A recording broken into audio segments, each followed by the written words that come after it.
berbeda, kan seperti masalah seksis. Ya. Bukannya saya sok pinter, Yang Mulia. Seksis itu kan bahasa Inggris, dan di dalam bahasa Indonesia pun nggak ada norma seksis, itu kan nggak ada. Atau gender juga bahasa Inggris. Maka dari itu saya tetap bertahan norma itu adalah Pancasila, bukan norma yang dihadirkan dari dunia Barat. Begitu menurut saya, Yang Mulia. Kalau Baik. memang salah mau arahan. Bagaimana terkait dengan etika dan moral? Pandangan Mas Dhani gimana? Ya, etika dan moral itu misalnya, menurut saya, misalnya saya duduknya kakinya di atas, itu mungkin bertentangan dengan etika dan moral, Yang Mulia. Tapi kalau soal pendapat masalah gender, seksis, dan lain-lain, itu kan pandangan soal pemikiran. Oke. Pemikiran bisa berbeda. Selama saya meyakini bahwa pemikiran saya tidak berbeda dengan Pancasila, dan norma-norma itu adalah selalu tetap Pancasila yang kita junjung, bukan norma dari dunia Barat. Oke. Dan saya merasa Komnas Perempuan ini menjunjung tinggi norma-norma kebarat-baratan, bukan norma perempuan, norma-norma kebarat-baratan. Menurut saya pribadi gitu. Sehingga kalau dibolehkan berdebat dengan Komnas Perempuan, saya akan debat mereka masalah etika dan masalah moral yang sesuai dengan Pancasila dan Undang-Undang Dasar 45. Begitu, Yang Mulia. Kita di sini tidak mau mengarahkan untuk masalah Iya. berdebat, Iya, Mas Dhani. Yang Mulia. Tapi kita merasa bahwa lisan yang kita ucapkan juga harus memikirkan banyak orang, apalagi Mas Dhani sebagai public figure dan juga anggota DPR RI tentunya banyak yang memperhatikan. Jadi pemikiran out of the box yang Mas Dhani ucapkan, menurut Presidium Nasional Koalisi Kawal Merah Putih yang melaporkan ini adalah jadi out of moral. Artinya bagi mereka, jadi Bagi bukan mereka, hanya ya. jadi bukan hanya Komnas Perempuan, tapi juga sudah melebar ini Mas Dhani kemana-mana.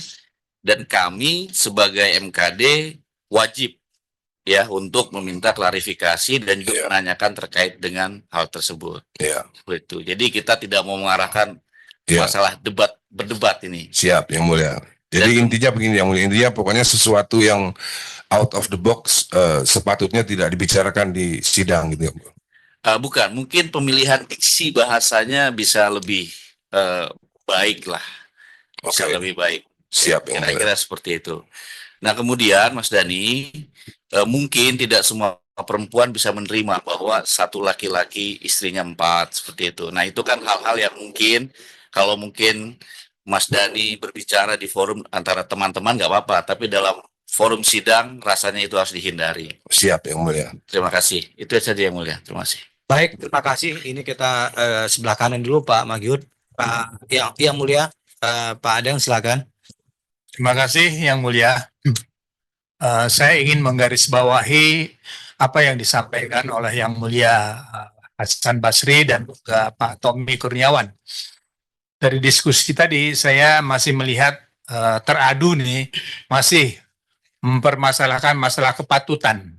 Nah, mungkin titipan saya bahwa agar lebih membaca kembali ketentuan-ketentuan kode etik yang ada di DPR, kalau kita perdebatkan kembali, memang bisa berdebat. Tapi sebagai anggota DPR, apapun juga kita tidak bisa berbicara seenaknya saja. Jadi setuju tadi yang disampaikan oleh Yang Mulia Tommy Kurniawan, ini bukan berdebat, tapi saya ingin menggarisbawahi oleh Yang Mulia Hasan Basri dan Tommy Kurniawan, ini masalah kepatutan. Diingat ya, masalah kepatutan sebagai anggota Dewan Perwakilan Rakyat. Dan yang kedua, pertanyaan saya, apakah saudara merasa menyesal dengan ucapan yang telah saudara sampaikan? Nanti jawabannya ya. Itu untuk yang pertama. Dan yang kedua, betul-betul juga pertanyaan hampir sama, bahwa kembali sebagai anggota Dewan Perwakilan Rakyat yang memiliki kode etik yang begitu sangat tinggi dan dihormati, sehingga adanya Mahkamah Kehormatan Dewan, ini menjadi perhatian, tidak hanya untuk teradu, ya, tetapi juga untuk seluruh anggota Dewan. Untuk itu, ucapan teradu melesetkan nama seorang dari porno menjadi porno, walaupun sudah terjawab tadi ya, apakah itu merupakan suatu hal yang merupakan slip of Tang yang tadi disampaikan. Dan itu betul-betul dari hati yang sangat mendalam, Anda menyesali masalah tersebut. Dan pertanyaan yang sama, apakah saudara menyesal atas ucapan tentang porno menjadi porno tersebut? Untuk diingat bahwa kita berbicara di ruang ini adalah berbicara tentang etika, tidak berbicara tentang perdebatan. Terima kasih Yang Mulia.